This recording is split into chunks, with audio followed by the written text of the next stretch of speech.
fluid management system or irrigation pump. Let's see how to set up this.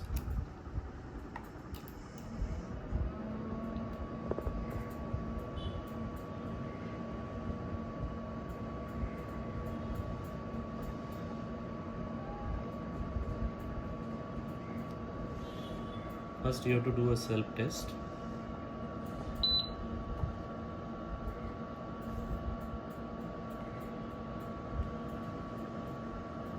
After that, you have to select the program, hysteroscopy or laparoscopy. In laparoscopy, this is the setting. Just select the pressure, desired pressure, and just select the flow. In laparoscopy irrigation, you can select anything depending upon this, the air, the speed of water will be decided. This has only two functions. Select one of the pressure, select the flow, and you can start. Okay, let's go back. Now, how do we set up in hysteroscopy? First, you have to select this pressure. This is a pressure window. Recommended pressure is 90 to 120 max. Most of the cases will be done in this, and the recommended flow rate is 300. This window will show here the approximate volume consumed by uterine cavity. This is a start button. When you press the start button, the timer will on. It will indicate how much time this pumping action was there. It doesn't record all the time, only the active time it will record. Before starting the case, just select the sheath size 4 mm or 2.9 mm. Now, this is the most integral part of the machine. This we call as a diaphragm block, and this is a peristaltic tube. This is the most important thing. Please note, this is the output side. This side goes to patient. This will be connected to the sheath. This side, it will be connected to the saline bottles. So now, first you have to connect this.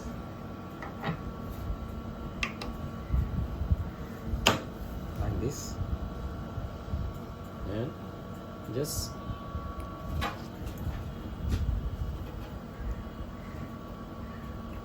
put it here. You have to stretch a little bit so that it will firmly get fixed in this. After this, you have to just prime and then start. Now I have connected the circuit here. Diaphragm block. This is to patient. This will go to the patient. Okay, this is outflow. Now this is inflow. Inflow means this will go to the saline bottles. Okay, this is actually a very common disposable item available in every hospital. You have to use that. It is connected to the inlet of this circuit. So this is commonly known as irrigation set or a TR set. Now I have connected the TR set here. This is inflow. This will go to the saline bottles, these two plugs, and from here this is outflow. This outflow will be connected to sheath. Okay, let's start the machine. I'm just putting it in the water here. This tube will suck the water and this will put it out. Okay.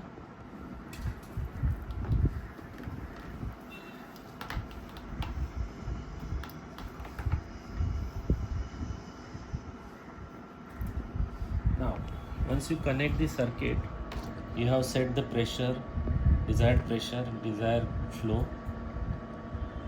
You have selected the scope size 4 mm, 2.9 mm. Now the first thing you have to do before starting the surgery to remove bubbles, you have to do prime. So let's do prime here. This will be done to remove bubbles from the tube.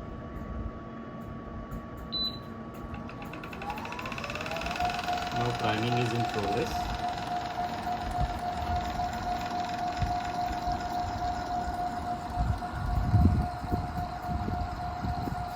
So water is flowing.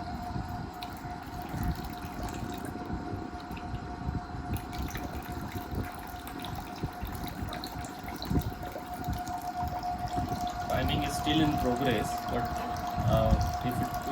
if I am satisfied, then I will just stop the priming. Okay. Now immediately I can start.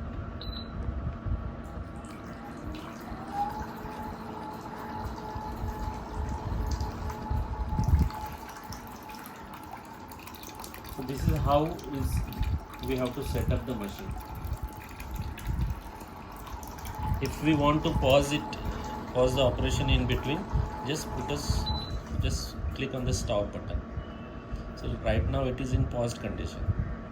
So if suppose doctor is using a suction machine or the outflow cannula is open, the lever lock is open, then in that time just keep it at 300 and turn on the boost. This mode is basically a blood mucus mode. It is used to clear all the mucus and blood from the field, and it will clear the vision also. So while doing suction, there is a high possibility that uterine cavity may drop, it may collapse. So when you switch on this function, the machine will not let it collapse and it will continue to maintain the desired pressure. At the same time, suction will suck out all the blood or mucus, everything, and case can be processed smoothly. Now once the case is done, suppose everything is over, now you have to just stop the machine and press the end button. Now when you press the end button, it will show approx surgery volume, how much actual volume has been given to the uterus and how much was the volume wasted in the priming. Priming means the function which removes the bubble. So to both these two if you add these two, this is the final volume. It is showing right now 416. Now everything is done. Now to remove the remaining saline from the tube, you have to flush it before switching on the machine. Once the flushing is done, stop it and just switch off the machine. Now I want to show you how the boost function works. Let's start the machine. Okay, come here. We have taken a balloon which is actually representing the size of uterus. Okay, now we are trying to fill it up with the regular conditions.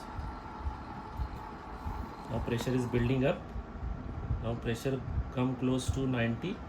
Slowly it will adjust and it will try to stay there.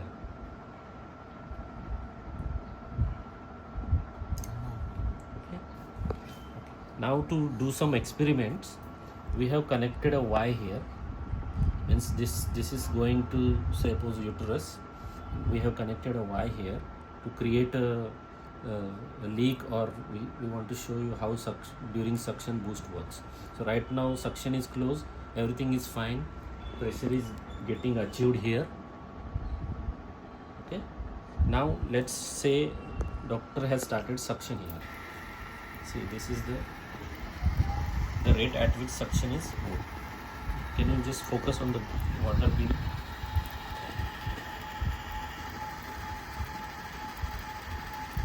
Now machine is trying to maintain the pressure here. Leak is continuously happening. but overall the pressure has been little bit dropped. See, we have selected 90, but because of this heavy suction or say leakage, this pressure is not going up to 90. So during this situation, you have to switch on the boost. Now I have switched on the boost. The moment I switch it on, machine automatically started to reach the desired pressure. Come back here. See, this is the amount of suction. It's very high leakage. This situation is a representation that suction is going on from this side, and while when pressure is getting maintained here. See, it is fully inflated. Cavity is perfectly fine, even if leakage is there, because our boost mode is active. So this is the function of boost mode. Because say I am trying to clear the blood and mucus from here by doing suction, I am doing operative hysteroscopy. I am trying to clear all the blood and mucus from here, but I don't want the cavity to go down. So in this kind of situation, this mode will help you. See, 90. Almost because of leakage also. See, almost it is going up to 90.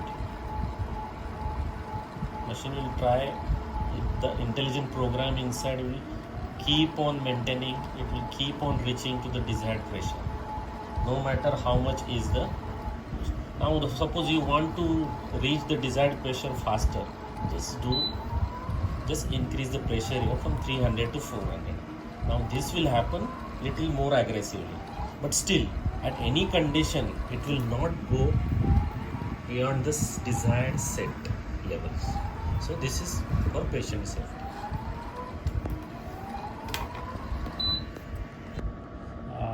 Suppose if you are using a normal, if you are operating in a normal condition and suddenly you just want to use the suction. Suppose he start using suction, your duty is to switch on the mode. Now what happens in there are two levels. There is a 300 level, 300 mil volume boost and a 400 volume boost. 300 at 300 volume boost, it is used for low suction power. Suppose you want to use very high suction power and you don't want the cavity to go down, just go to the 400 mode. And now this suction is this mode is very aggressive during the very high power suction. Suppose I want to increase the pressure now here. No matter how much you are doing the suction, it will try to reach the desired level. At any given point, suppose let's see it is at 120, immediately the machine will try to reach 120.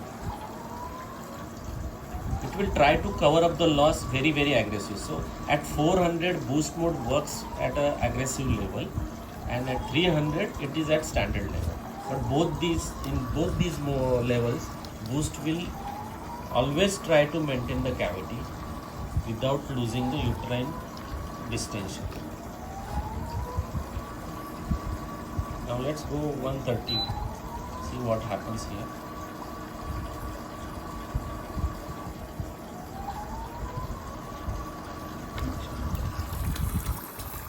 Almost it is reaching to 130, but at any given time, see, look at the power of suction here or leakage happening from here. It's a very sharp beam. Still this cavity will be highly maintained. No drop at all, no collapse.